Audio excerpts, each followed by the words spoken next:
Des mystery calls ou de faux CV pour démasquer les employeurs qui discriminent les candidats à un emploi. Le fédéral se dote de nouveaux moyens, mais cette stratégie est-elle la bonne? Ne vaut-il pas mieux accompagner les entreprises et les chercheurs d'emploi? Et puis, quelle suite en cas de plainte? Bienvenue dans Versus, votre émission de débat.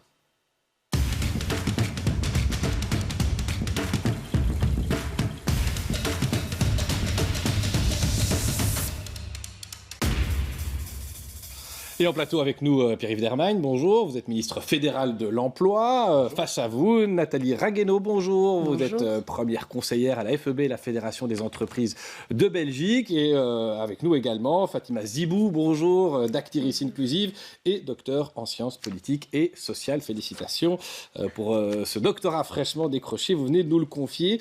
Pierre-Yves Dermagne, on l'a dit, des mystery calls, donc des appels sous de faux noms, de faux CV. Vous estimez qu'on est arrivé au stade où il faut tester les entreprises, voire les piéger parce qu'elles pratiquent trop de discrimination? Malheureusement, les discriminations, et notamment les discriminations à l'embauche, sont une réalité dans notre pays et de manière trop fréquente. Et donc, on a voulu faire en sorte que le dispositif qui existe depuis 2018, mais qui malheureusement n'a pas pu porter ses fruits, puisqu'on a moins de 10 tests antidiscrimination qui ont été menés, et donc c'est clairement un échec, on a voulu faire en sorte que ce dispositif soit demain plus efficace, plus opérationnel. Et donc, nous avons apporté une série de modifications à la législation existante pour les rendre plus opérationnelles, plus efficaces, mais en les encadrant aussi de manière relativement stricte, avec un accompagnement d'un magistrat, un auditeur du travail, donc un représentant du parquet, avec aussi des conditions qui permettent aux inspecteurs du travail de pouvoir mener ces tests antidiscrimination sans avoir la crainte d'être poursuivis demain. C'était une crainte qui pesait au-dessus de la tête des inspecteurs du travail. Parce qu'ils doivent commettre des actes illégaux, ils doivent produire de faux CV, mentir sur des diplômes, faire de fausses signatures. On peut comprendre que certains fonctionnaires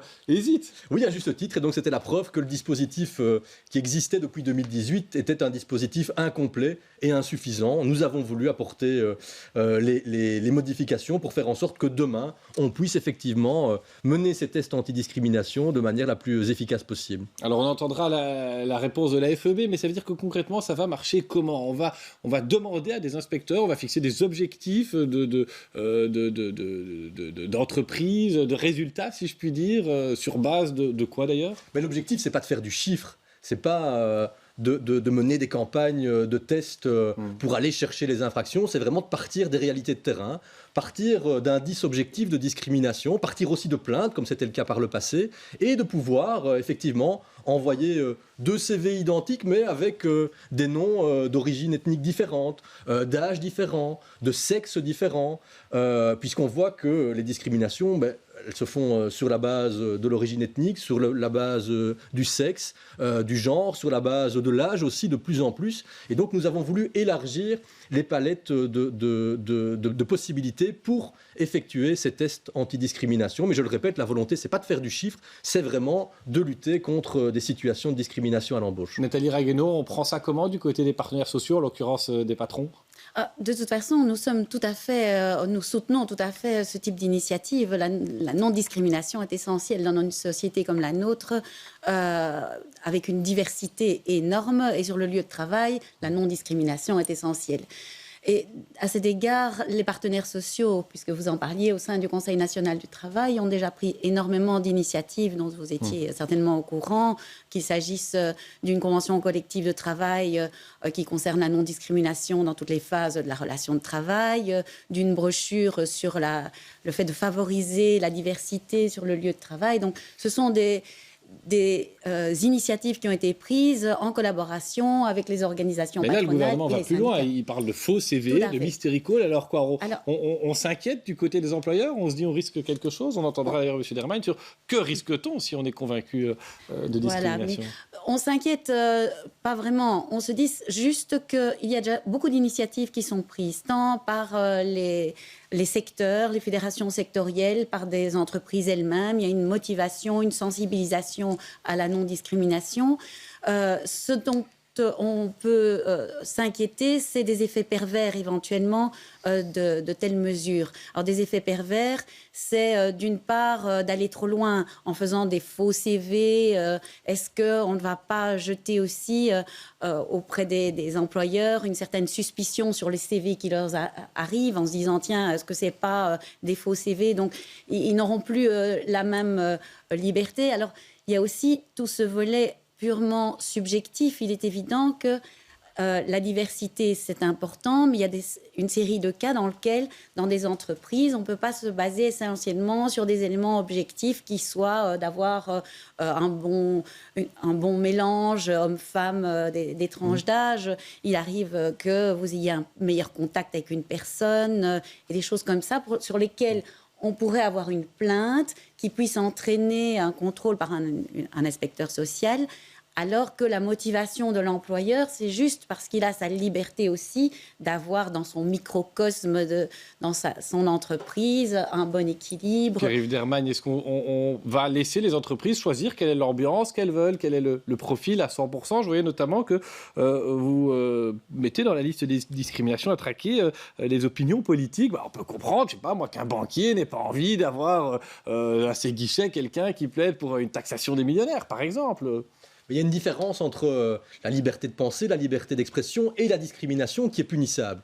Aujourd'hui, dans notre droit, les personnes qui discriminent d'autres personnes, et notamment dans le cadre du milieu du travail, dans le cadre de l'embauche, ça constitue des infractions, et donc c'est punissable aujourd'hui. Et donc il faut clairement faire la différence entre la liberté d'expression, la liberté de manifester sa pensée et la discrimination en raison de l'âge, du genre, des opinions politiques, de l'origine ethnique, du handicap.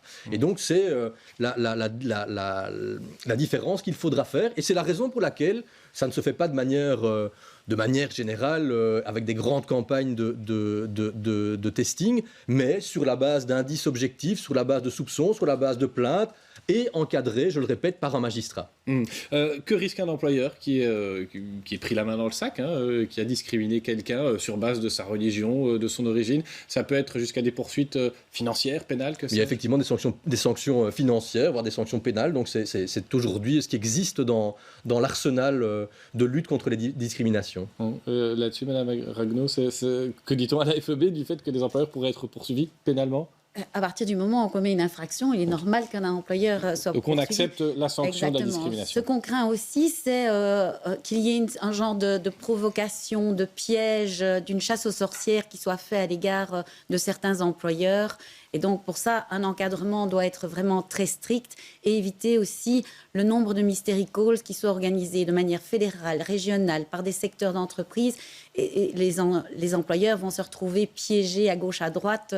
Il faut quand même laisser un environnement serein à tout niveau. Là-dessus, vous pouvez promettre quelque chose, Pierre-Yves Dermagne? Mais peut-être rappeler, donc, comme je le disais, ça se fera de manière encadrée, sous le contrôle et après l'autorisation d'un magistrat, du parquet, de l'auditorat du travail, et 2, par des inspecteurs qui sont spécialement formés. Et donc ça, je pense que c'est aussi un élément important par rapport à la manière dont ces tests antidiscrimination seront menés sur le terrain. Et je le répète, la volonté, ce n'est pas de faire du chiffre, mais c'est vraiment de lutter contre un phénomène qui est inacceptable dans notre société, qui concerne ici le monde du travail et les processus d'embauche, mais qui concerne aussi d'autres champs de la société où on doit continuer à lutter contre ces discriminations. Alors Fatima Zibou, vous travaillez chez Actiris et vous, dans les nombreux stages qui sont les vôtres, vous accompagnez, vous coachez des entreprises. À quel moment on intervient chez Actiris? Parce que des outils existent en région bruxelloise. Et comment ça fonctionne? Est-ce que, pour être un peu direct, vous avez déjà réussi à arrondir les angles, à faire évoluer la politique de recrutement de certaines entreprises bruxelloises? Oui, tout à fait. Donc, il faut tout d'abord signaler que ces tests antidiscrimination, c'est un signal fort, c'est un signal qui permet de dire aux employeurs qu'il faut traiter les personnes lors de toutes les étapes de la procédure sous un pied d'égalité et ne pas les juger sur des éléments personnels qui n'ont rien à voir avec la fonction et l'entreprise. Dire aussi que ces tests de discrimination, ce n'est pas à tout va. Et donc, la question de la suspicion des employeurs n'est pas de mise parce qu'elles partent d'un signalement. Et donc, il faut qu'il y ait un signalement pour permettre aussi les tests de discrimination. Ça, on le garde très brièvement, Pierre-Yves Dermagne. On garde cette notion de signalement. Il faut qu'il y ait quelque chose au départ qui provoque le contrôle, le mystère. Alors, signalement ou des indices, effectivement, et je le répète, après une autorisation d'un magistrat pour effectuer ce test. À Actiris, comment vous faites? Vous allez trouver un employeur, vous dites bonjour, je m'appelle Fatima Zibou d'Actiris et je vais vous apprendre que quoi et Alors, vous faites quoi? à Actiris, on a ce qu'on appelle donc les plans de diversité. Et donc, les plans de diversité permettent aux entreprises de pouvoir avoir un plan qui va les accompagner pendant 2 ans pour réfléchir sur la diversité au sein de l'entreprise. Très souvent, ce que l'on constate, c'est que les entreprises viennent de façon volontaire pour essayer de réfléchir sur cette question-là. Donc ça, c'est la règle. Maintenant, il y a aussi d'autres procédures où les plans de diversité peuvent intervenir de façon corrective lorsqu'il y a un signalement, mais aussi de façon réparatrice lorsqu'une entreprise est condamnée. Alors là, on a un outil très concret que Actiris met en place pour pouvoir offrir des solutions pour les entreprises. Je vous sens prudente, vous dites intervenir de manière correctrice. Quoi, ça, on ne débarque pas comme des casques bleus dans une entreprise, c'est ça que vous venez de dire en fait. On respecte quand même encore la liberté du patron de recruter qui il veut, ou bien à un moment donné, à Bruxelles, on peut être coercitif. Alors le rôle d'Actiris, c'est de devenir pas comme un policier qui viendrait contrôler ce qui se passe. Bien au contraire, le rôle d'Actiris, c'est d'accompagner donc ces entreprises à essayer d'examiner. Donc je disais, les plans de diversité, ça dure 2 ans et au bout d'un processus de 2 ans, on remet donc le label diversité. Et si l'entreprise vient d'elle-même, c'est que forcément il y a une demande du patron. Moi j'ai quand même une question, qu'est-ce qu'on fait quand l'employeur est convaincu, pris la main dans le sac, on remarque sur base d'un CV anonyme, de dénonciation de son personnel, qu'il y a eu un problème, on va lui mettre une amende et puis quoi? On va pas virer le CEO, ça n'est pas possible. Alors, qu'est-ce qu'on fait dans ces cas-là? Mais après, effectivement, il y a tout un travail de manière plus large, de sensibilisation, d'accompagnement, comme Actiris le fait, comme d'autres structures le font aussi. Certains secrétariats sociaux aussi accompagnent les entreprises à créer, à mener une politique de diversité en leur sein. Je pense que c'est quelque chose d'absolument essentiel dans notre société, c'est que le monde de l'entreprise reflète la société dans toute sa richesse, dans toute sa diversité. Tout à fait. Le rôle d'Actiris, c'est surtout d'augmenter le taux d'emploi.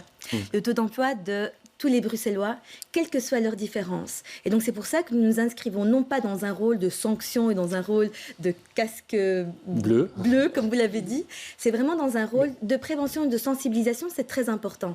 Et il n'y a pas que les plans de diversité, il y a aussi l'autre volet, l'autre facette de la pièce qui est l'accompagnement des chercheurs d'emploi qui rencontrent des discriminations à l'embauche, qu'est-ce qu'on fait? Et donc c'est pour ça qu'il est important qu'on puisse travailler main dans la main, les employeurs, les chercheurs d'emploi, pour pouvoir faire en sorte de trouver une solution vers finalement la mise à l'emploi, mais surtout pour permettre de faire en sorte que l'entreprise puisse se questionner sur la réalité de son personnel. Est-ce que c'est diversifié? Est-ce qu'elle correspond à la sociologie de la population, à l'image de la population? On va venir sur ces initiatives parce qu'on a un reportage que je vais vous présenter dans un instant, mais il y a aussi moyen sur le site d'Actiris, Fatima Zibou, de signaler effectivement. Moi j'ai fait le test, ça prend quelques secondes, en quelques clics, on peut signaler un employeur qui procéderait à la discrimination. C'est pas le cas de VX1.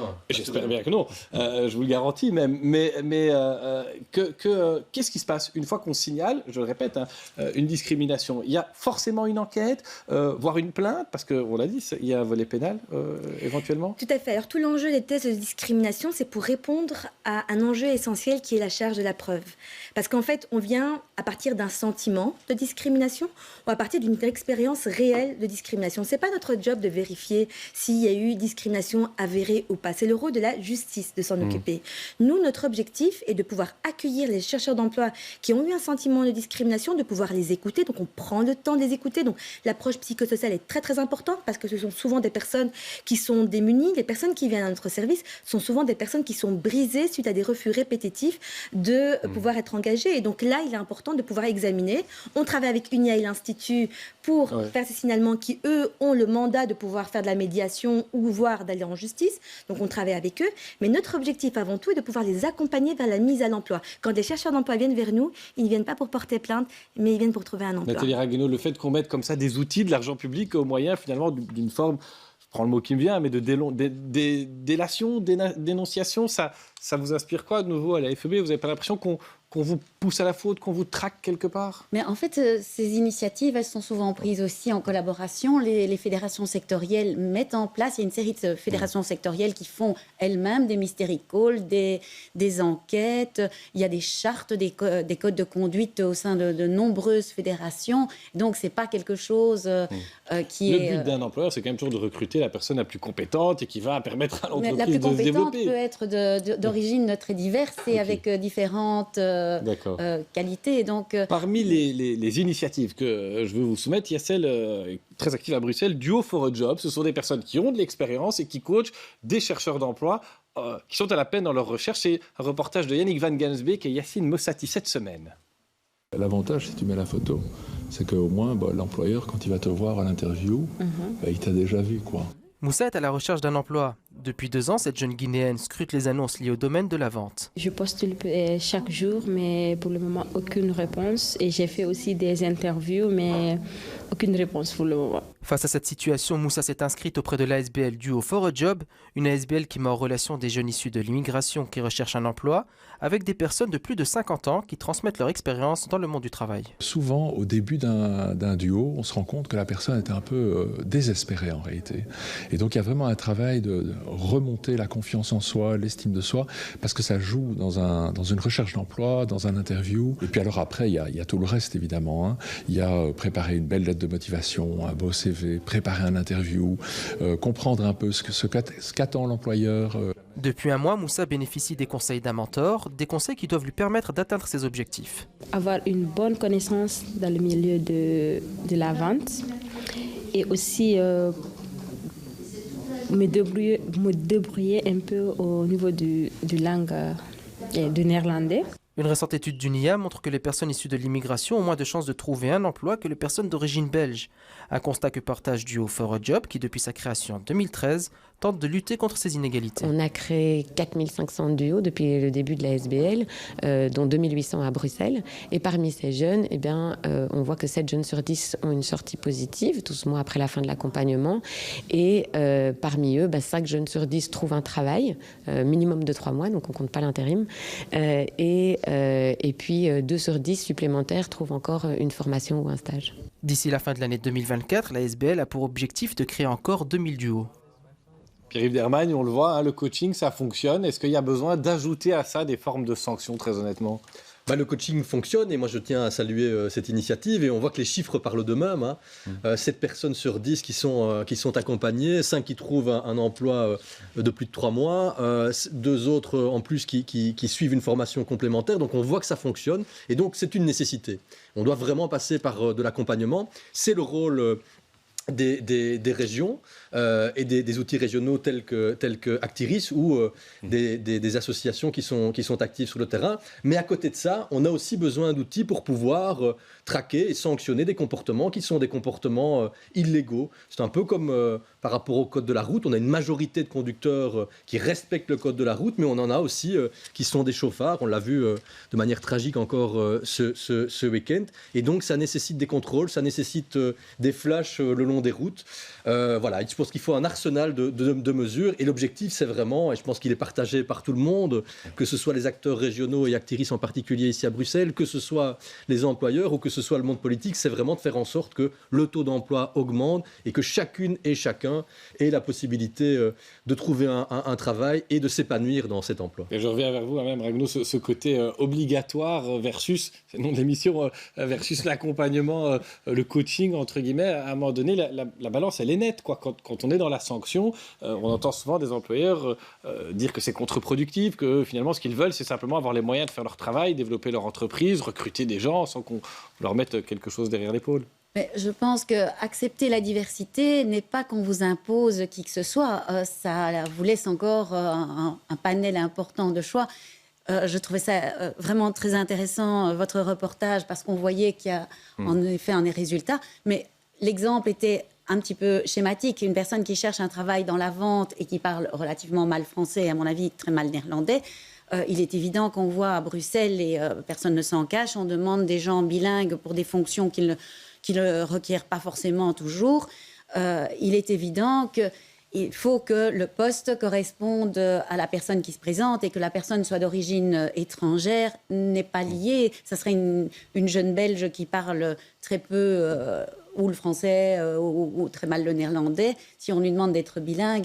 Donc le cas était un peu schématique, mais ça n'empêche pas les employeurs, je pense, le fait d'exiger une diversité, de pouvoir trouver chaussures à leurs pieds, si l'on peut dire, dans le cadre... Est-ce que ne pas engager quelqu'un parce qu'on trouve qu'il ou elle ne présente pas bien, parce qu'il ne s'habille pas correctement, parce qu'ils ne sont pas bons de la bouche et que c'est un métier relationnel, parce qu'ils ne maîtrisent pas du tout la langue, c'est de la discrimination, ça. Peut-être la personne dira « mais je n'ai pas eu la chance d'être éduqué à me brosser les dents, je n'ai pas eu la chance qu'on m'apprenne correctement le français ». C'est de la discrimination à un moment donné d'avoir un minimum d'exigence pour son personnel quand on est employeur? Je ne sais pas, Mme Zibou, M. Dermain. Oui, le reportage mettait en évidence l'importance de l'accompagnement et le coaching et de la préparation aussi à l'entretien d'embauche. Ce n'est pas quelque chose qu'on apprend à l'école ni qui coule de source. Et donc, les organismes bruxellois ou régionaux de l'emploi ont une responsabilité aussi pour pouvoir accompagner les chercheurs d'emploi sur la façon de se présenter. Mais ça peut être une discrimination. Le critère basé sur l'origine sociale, la précarité, c'est aussi un critère qui est protégé par le cadre législatif belge.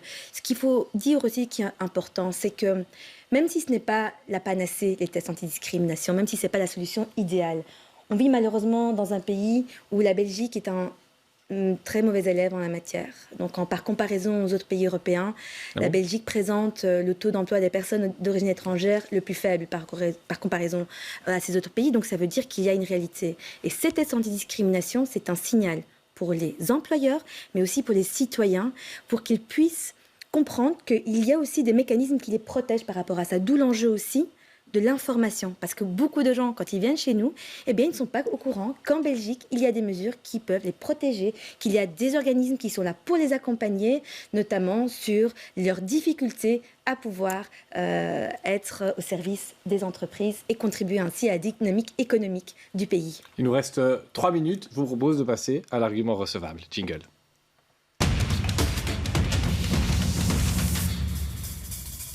Je le dis chaque semaine, mais ça passe vraiment très très vite. C'est parce que chacun a beaucoup de choses à dire. Ah ben, Madame Zibou, est-ce que vous avez entendu un argument recevable autour de la table aujourd'hui ? Mais en tout cas, l'initiative est belle et Bruxelles est également dans la même démarche. D'ailleurs, c'est dans la déclaration de politique régionale. Et donc, on va également suivre le pas. Donc, il y a peu de contrôle. Ça, on peut quand même prendre 30 secondes pour dire. Il y a peu de contrôle à Bruxelles, malgré l'existence de l'outil. Votre homologue régional promet de renforcer les choses. Mais voilà. Donc, il y a une évaluation. Et cette évaluation va donner lieu à des mesures concrètes pour essayer aussi de réformer le cadre, l'ordonnance en matière de testing. Mais ce que je voudrais dire pour terminer, c'est l'importance du dialogue. L'importance du dialogue entre les entreprises et les chercheurs d'emploi pour pouvoir comprendre et surtout contribuer à un changement de culture d'entreprise qui soit plus inclusif. Nathalie Ragueneau, à l'AFEB, les employeurs, on a entendu un argument recevable peut-être dans le chef du ministre de l'Emploi ? Mais en tout cas, nous, ce qui nous frappe, c'est le nombre de places vacantes d'emploi pour lesquelles on recherche des personnes et le fait qu'il y ait beaucoup de chercheurs d'emploi. Et donc, quand on parlait d'accompagnement, je pense que l'accompagnement, il doit aussi aller à aider les personnes à trouver les bonnes places et les places vacances, à se former, à se présenter à ces places-là. La Belgique a beaucoup de places à proposer et donc... ça serait bien qu'on trouve les bonnes personnes aux bonnes places et les employeurs sont tous gagnants dans cette adéquation. Il y a un argument recevable peut-être dans le chef du patronat, juste en face de vous. Moi, je suis un fervent défenseur de la concertation sociale et donc du dialogue entre le banc patronal et le banc syndical des représentants des travailleurs. Je suis aussi le ministre de la concertation sociale, donc pour moi c'est quelque chose d'essentiel. Et je pense que ce qu'on vient d'entendre aujourd'hui, pendant ces 25 minutes qui ont passé très vite effectivement, c'est qu'on doit continuer à travailler ensemble avec différents dispositifs, parce que je pense qu'on poursuit tous le même objectif, je l'ai dit tout à l'heure, c'est vraiment de faire en sorte que chacune et chacun puisse s'épanouir, puisse trouver un travail et s'épanouir dans le monde de l'entreprise, dans le monde du travail. Et donc ça nécessite... Pierre-Yves Dermain, votre arsenal juridique est passé en commission de la Chambre début de la semaine, ça tombait bien, c'était la journée de lutte contre les discriminations. Quelle est la suite ? Le vote en plénière, les arrêtés, vous pensez que ce nouvel arsenal, ces super trackers, si je puis dire, fonctionnaires, vont pouvoir commencer à travailler à partir de quand ? Le plus rapidement possible. Donc le dispositif devrait être voté encore en 2022. Oui, tout à fait. Le dispositif devrait être voté la semaine prochaine en séance plénière de la Chambre. Et puis tout le mécanisme pourrait être mis en place. On ne part pas de rien, comme je l'ai dit. En fait, on adapte un mécanisme qui existe depuis 2018, mais qui n'était pas suffisamment efficace. On l'adapte, on le modernise et on fait en sorte que demain, il soit opérationnel sur le terrain. Merci à tous les trois d'être venus. On se retrouve la semaine prochaine avec d'autres invités et de nouveau beaucoup de questions.